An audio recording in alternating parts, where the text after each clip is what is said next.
Looking for a fast-charging, ultra-responsive stylus for your iPad? Meet the 2X Fast Charge Active Stylus Pen, designed for 2018 to 2025 Apple iPads. Take your creativity and productivity to the next level. Click the link in the video description to shop now on Amazon. Welcome to Qualcomm Pulse, where we dive into the world of tech and finance. Today, we're talking about two big movers, Broadcom and Boeing. Let's start with Broadcom.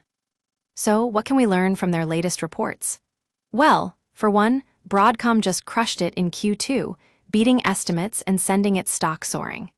They reported $15 billion in revenue, with adjusted earnings of $1.58 per share.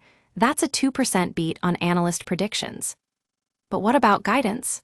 The good news is that they're sticking to conservative projections for the next quarter, expecting $15.8 billion in revenue and at least 66% of projected EBITDA.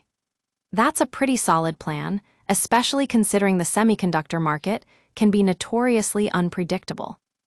Now let's shift gears to Boeing, which has been making some big moves lately. According to Rob Sechin, CEO of New Edge Wealth, it's finally showing up on momentum screens, and that's no small feat. I mean, have you seen its track record over the last 5 years? It's been a bit of a roller coaster. But what caught our eye is RBC Capital analyst Ken Herbert's latest update.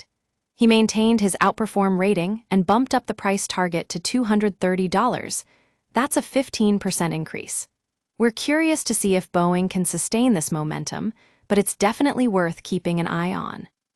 And finally, let's talk about Qualcomm, which has been making some big plays in the data center market. They just announced a deal to acquire Alphawave Semi for $2.4 billion. That's a big chunk of change. But what's driving this acquisition? Simply put, it's all about low-power, high-performance chips. The demand for these types of chips is on the rise, alongside growth in AI workloads. And with Qualcomm's push into data centers, we can expect to see some exciting developments in the months to come. So, if you're looking for a stock that's got its eye on the future, look no further than Qualcomm Pulse. Stay informed, stay ahead of the curve, and we'll see you next time on Qualcomm Pulse.